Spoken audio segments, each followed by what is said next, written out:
بسم الله الرحمن الرحيم. وعن علي رضي الله تعالى عنه في صفة الوضوء النبي صلى الله عليه وسلم قال ومسح برأسه واحدة. بدي باب کې دا اوداسه بیان وو. مخکې احادیثو کې بعض مسائل د اوداسه ذکر شول چې یو د هغې نه مسواک وهل و په اوداسه کې، او نور بعض مسائل تیر شول چې په هغې کې تثلیث و مسله د تثلیث یعنی یو اندام درې ځله مینځل، او د هغې سره موږ فرائض د اوداسه ذکر کړل چې په اوداسه کې څو فرضونه دي. نو په هغې کې یوه خبره هغه ده چې تاسو په ذهن کې کینی د نیت خبره مو وکړه چې نیت دا د فرایضو نه دی په اوداسه کې. د دې فایده په بعضې صورتونو کې راوځي.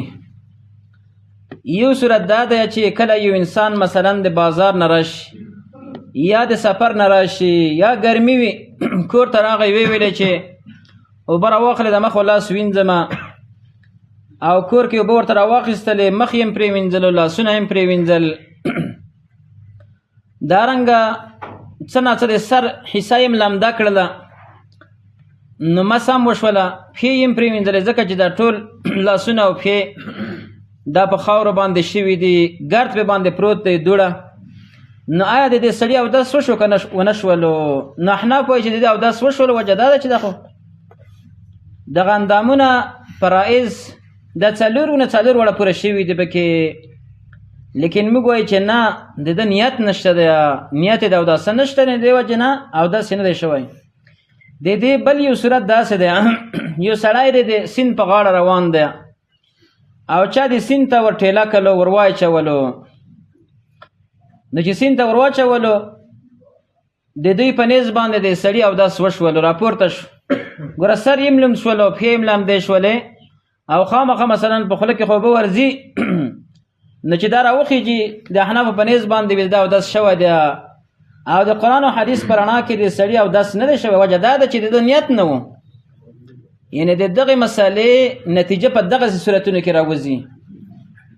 احمد پوهېدې؟ په دغسې صورتونو کې د دې نتیجه راوځي. ډېر کله ته به یو انسان خپل اندامونه هغه د اوداسه څلور دا به ټول څه کړي، دا به لامده کړي، لیکن اودس یې نه دی شوی تر څو پورې چې نیت نه وي کړی. دارنګه د ترتیب مسله وه، دارنګه د موالاتو مسله وه. نو د دې دپاره دلایل نور وروسته را روان دي، او د دغې فرض دپاره دلیل دا و چې نبي علیه السلام څه فرمایلی دي؟ انما الاعمال بالنیات. دارومدار د عملونو دا په نیت سره دی. کله چې د انسان په یو عمل کې نیت د هر څه وي هغه به کېږي. کله چې یو عمل بالله نیت وي، یعنې نیت پکې نه وي، نو داسې نه کېږي که نه. او د نور دلایل، د نورو فرایضو دلایل به انشاءالله په همدې باب کې راشي. د موالاتو او د هغه دلیل هم ذکر کړی و، د بسم الله دلیل، چې بسم الله په اوداسه کې ځکه فرض ده چې نبي صلی الله علیه وسلم فرمایي لا وضوء لمن لم یذکر اسم الله. د هغه چا اودس نشته چا چې په اوداسه کې بسم الله نه ویلي. نو دا بعضې مسایل وو. نن بل حدیث راوړي د علي رضی الله تعالی عنه فی صفة وضوء النبي صلی الله علیه وسلم قال فرمایي ومسح براسه واحدة، وی مسح وکړه د سر یو کرته. دلته بله مسله ده. هغه مسله دا ده چې مخکې موږ ذکر کړل چې اندامونه به سړی درې ورې وینځي، انتهایي هغې چې ده درې کرته ده د اندام وینځل. په دې کې به موږ مسله وکړله چې دوه کرته هم جایز ده او یو کرته هم جایز ده، خو لیکن د سر مسحه کې تثلیث نشته ده. یعنی دا به څوک نه وایي چې د سر مسح هم دا باید لکه څنګه چې لاسونه او پښې مینځو درې کرته، نو سر به هم درې ځله مسح کوو. نو په دې حدیث کې تصریح وشوله په دې مسله باندې چې د سر مسحه د یو کرته. اوس وروسته نور احادیث راوړي د مسح د سر په طریقه کې، چې اوس مثلا موږ او تاسو مسح د سر څرنګه وکړو، بل حدیث راوړي. اوس ګوره پخوا به موږ قدري ویله، خلاصه به هم ویله، او په هغې کې به دا و چې د یو مناسب خبرې وې، د خلاصې د مناسب یا مثلا د قدري د مناسب خبرې به وې چې داسې کوئ داسې کوئ. احادیث د موږ نه لرې پاتې شوي، یا موږ د احادیثو نه لرې پاتې شوي چا قرآن او حدیث موږ ته نه ښودلو.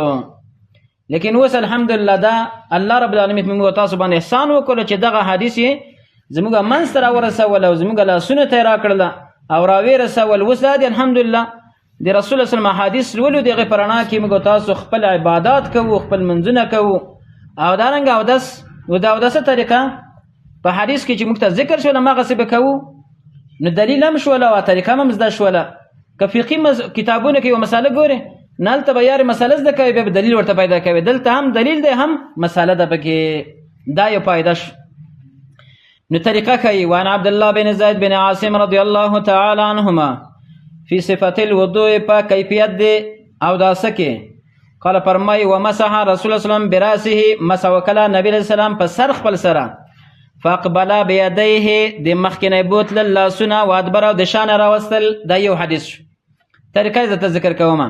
وفي لفظ لهما په بل لفظ کې راځي د بخاري او د مسلم کې بدأ بمقدم رأسه شروع وکړه په مخکنی حصې د سر باندې حتی تر دې پورې ذهبا چې بوی تلل بهما د دواړو لاسونه الی قفاه تر څټ پورې ثم ردهما بیا را واپس کړل الی المکان الذي هغه ځای ته بدأ منه چې د کوم ځای نه شروع کړې وه. د دې طریقه دا ده چې نبی علیه الصلاة والسلام د مخې نه شروع وکړه. بدأ بمقدم رأسه. مقدم رأسه دې ته ویل کېږي د مخکې د ویښتان په تندي باندې چې راشنه دي د دې نه به هغه شروع به وشي. دلته ګوره بیا احناف داسې طریقه کوي. دا هغه ده دا طریقه صحیح نه ده.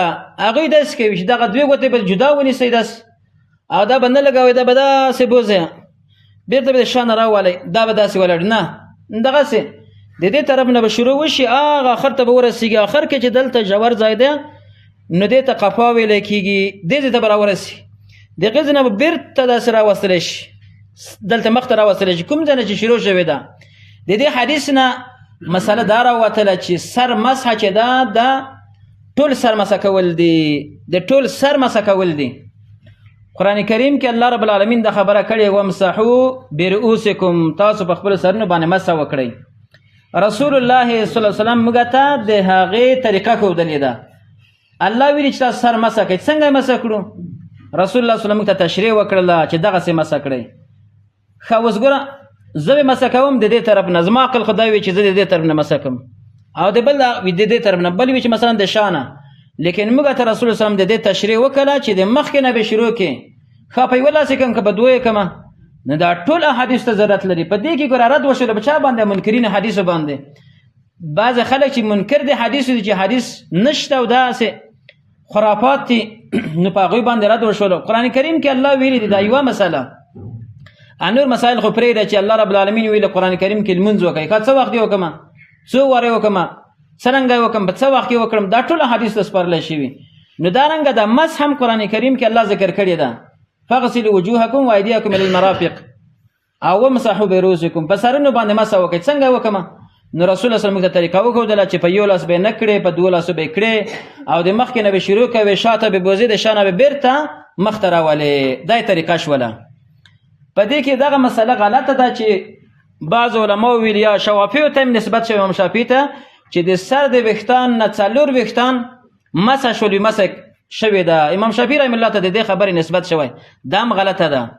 احناف چې وایي چې مثلا د سر 4مه حصه مسح کول دا فرض دي او د نور سنت دی، که چا سر 4مه حصه وکړی دا مسح صحیح ده. لیکن دا دواړه قولونه غلط دي. وجه دا ده چې نبی علیه السلام موږ ته دغه مسح په خپل عمل سره ثابته کړه. څنګه چې ټول سر نبی اسلام مسح کړی دی. دلته یوه بله خطایي د احناف علماو واورئ. هغوی داسې کوي، هغوی وي د حدیث د مغیره بن شعبه نه دلیل نیسي. فباله وی بول وکړه بیا راغی ومسح علی ناصیتي. لیکن هغه روایت کې دوی غلا کوي. غلا یې څنګه کړې ده؟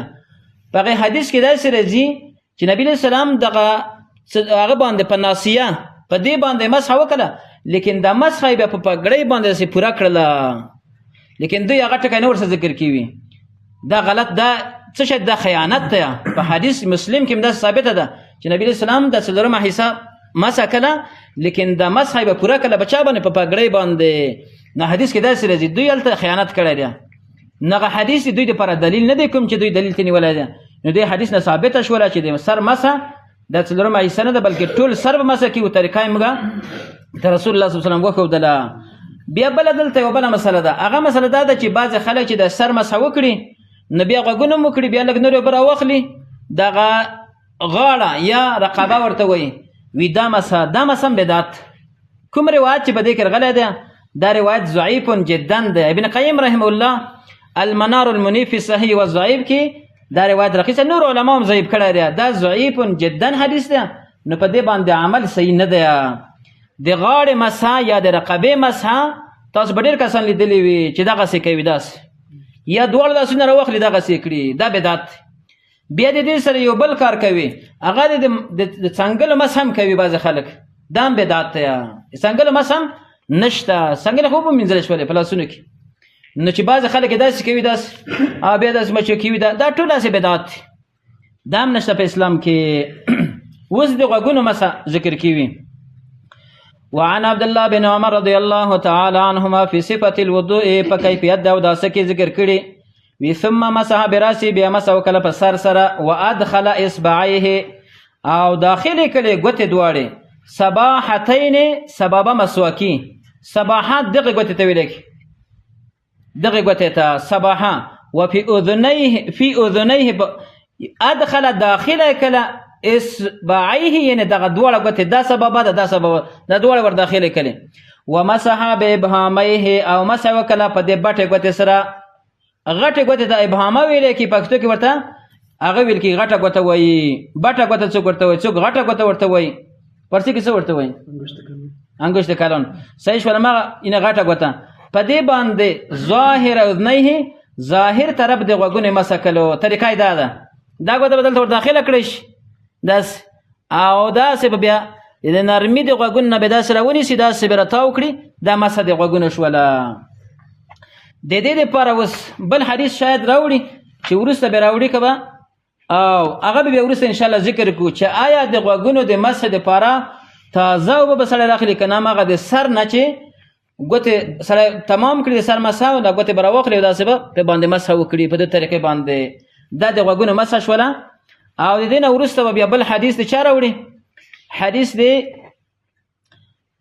د استنصار به راوړي وعن ابي هريره رضي الله تعالى عنه قال قال رسول الله صلى الله عليه وسلم فرمایلی دی اذا استيقظ کله چې را بیدار شي احدکم یو کس تاسو من منامه د خوب نه فليستنثر هغه د استنصار وکړي استنصار څه ته ویل کی یعنی پوزه سغولو ته ویل کی فإن الشيطان یقینا شیطان چې دی یبیت شپه تیروي علی خیشومه دغه د پوزه په پورتنۍ حصہ کې خیشوم هغه د پوزه آخري حصہ ته دغه ته ویل کی دلته شیطان شپه تیروي نو د دې وجې نه څه دی وکړي استنصار دی وکړي پوزه دې سخت کړي شیطان ترنه راوځي دلته به هم زموږ ستاسو عقلونه په دې کې نه چلیږي چې موږ داسې وایو چې دا څنګه شیطان دی چې موږ پوزه کې شپه تیروي نه چې شریعت کومه خبره کړې وي که زموږ عقلونه هغې ته نه رسېږي موږ به هغې ته تسلیمیږو ډېر احادیث داسې دي چې زموږ ذهن هغې ته نه رسېږي یا زموږ عقل هغې ته نه رسېږي خو لیکن د الله د رسول عقل هغې ته رسېدلی دی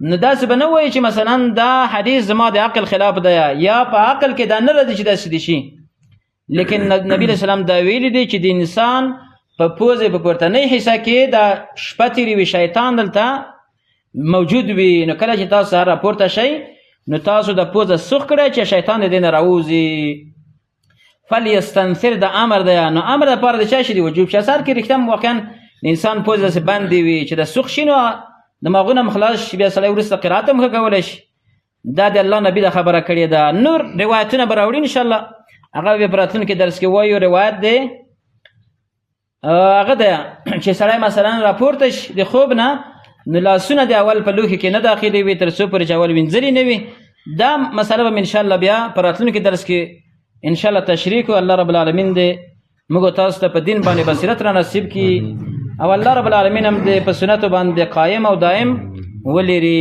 وبالله تعالی التوفیق